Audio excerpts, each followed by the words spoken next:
Hello guys and welcome back to my budget deck channel. Today with a deck profile that is a little bit different from the normal deck profiles of, not of me, but of Tenyi decks that I've seen. This is meant to be a go second variant. It's trying to be a little bit budgety. Obviously there's cards that are more expensive, less expensive, but overall this deck should be pretty achievable. And you already see it's a giant weird mash of stuff.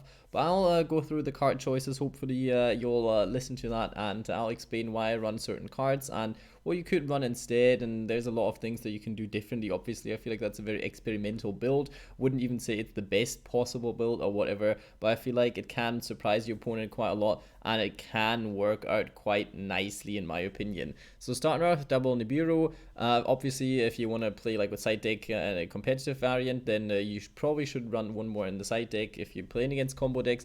But since a lot of decks, this card really helps. Plus it kind of helps in a certain sense with some certain Tenyi things as well.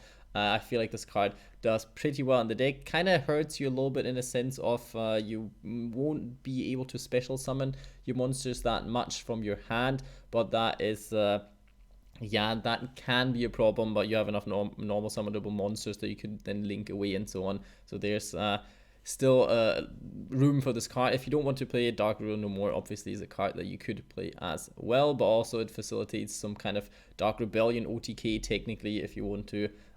So there's that.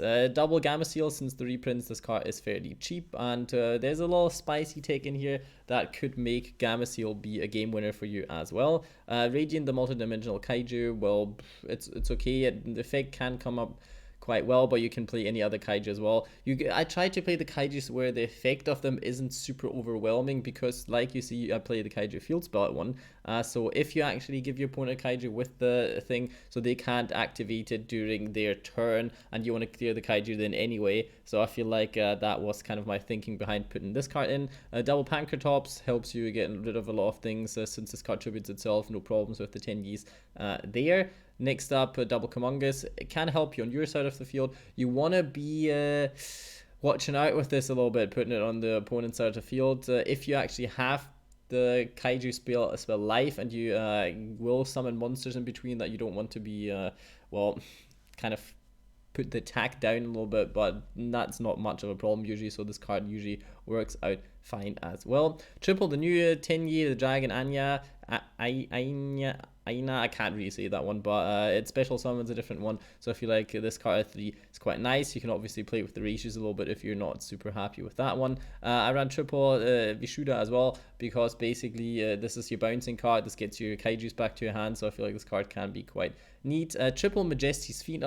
I've seen some people playing the other Fiend guy, this one where you can't special summon, which I feel like is fine, but not in a Kaiju deck, because in a Kaiju deck you special summon, but monster effects are important in this deck as well. But I think you have enough normal summonable monsters where you can still do stuff, and you can shut down decks completely with Majesty's Fiend as like a follow-up play. So I feel like this card overall works better in the Kaiju variant, in my opinion, but you can obviously do whatever you want. You don't have to play this card at all, but I feel like this was a neat different win condition after you already cleared your opponent's board somewhat, that he's definitely not going to come back, and you just poke him to death with that basically. Fairy Tail Luna, a card that you've not seen in a while probably in the deck, besides the Kaiju invoked variant possibly, because you don't really have monsters that you want to normal summon that much other than Majesty's Fiend, for example. So I feel like this card works with the whole Kaiju engine itself. It deck thins a little bit because you can add another Fairy Tail Luna to your hand, and it also removes cards of your opponent. So I feel like this card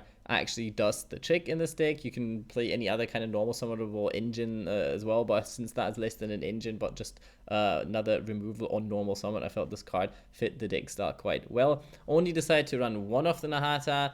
You could run multiple, but if you really need the effect, you probably won't need it twice per duel, and you can send it to the graveyard with stuff like the Foolish Burial. So I feel like this card at 1 is fine. If you say you need another level 4 in the deck, go for it. Maybe cut one of the Fairy Tail Lunas, or cut one of the Majesty's Fiend, or even cut one of the big level ones.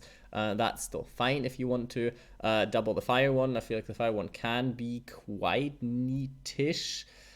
I mean, it's okay. It protects a little bit. Yeah, targeting, especially against stuff like Sky Strikers or whatsoever. I feel like this card can be quite neat as protection. The water one I feel like works the same way, getting your monsters back, keeping field presence, like your one monster that you kind of want to have on board. So I feel like this has to make more sense to me as well. And double effect Veiler, because the space is tight, you could obviously find space for a third one. You could play Ash Blossom if you rather want to. I wanted to keep the price of the deck as down as possible, because there are some cards in the deck that are a little bit more expensive, so I felt like tuning it down there. And double the tuner, there's some things that you can go into. Obviously the Sunko cards in the extra deck aren't final, you can play whatever you want, but since you have to play a lot of the Tenyi cards, I felt like the extra deck space is somewhat tighter than you think it is.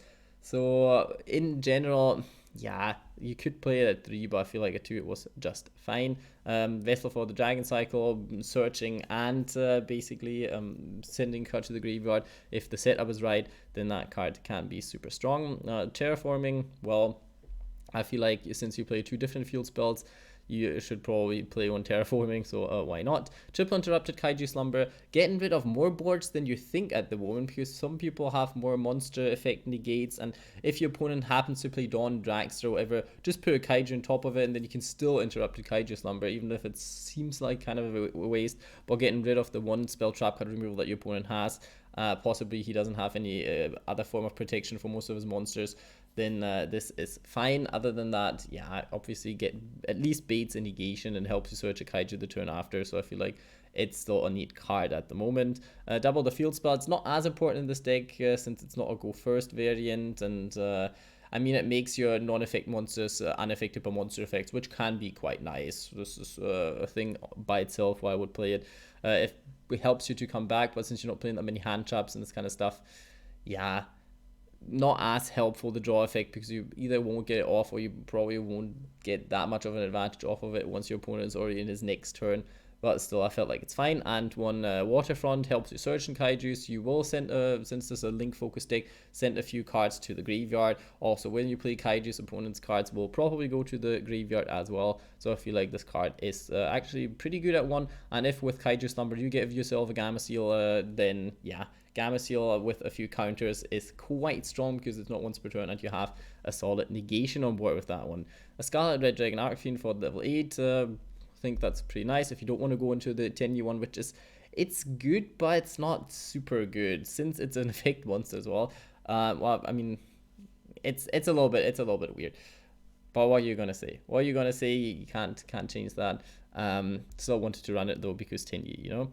Black Rose Dragon, to get rid of basically Majesty's Fiend. If you want to normal summon Effect Veil or somewhat get the Earth one out, then you can actually get rid of your Majesty's Fiend just with that, and blow your opponent's board up if there's still cards left, and then can use monster effects again because your board is empty as well, and start your Tenyi play. So I feel like this card was kind of crucial in this deck. Dark Rebellion, basically for the Nibiru thing, you can play any other rank 4 if you want to. Tried it to play the whole Utopia double and double or nothing, but I feel like it was too bricky in a sense. It didn't help you as much since your removal is just mediocre and not super good. So I feel like you don't have a desired like rank 4 engine as well. You have some if you play all of the level 4 Tenyis. I think you could consider it, but then I feel like you're lacking some other things. Exeter Knight though, since a lot of your resources will go to the graveyard, I feel like that's a pretty neat card if you can pull it off.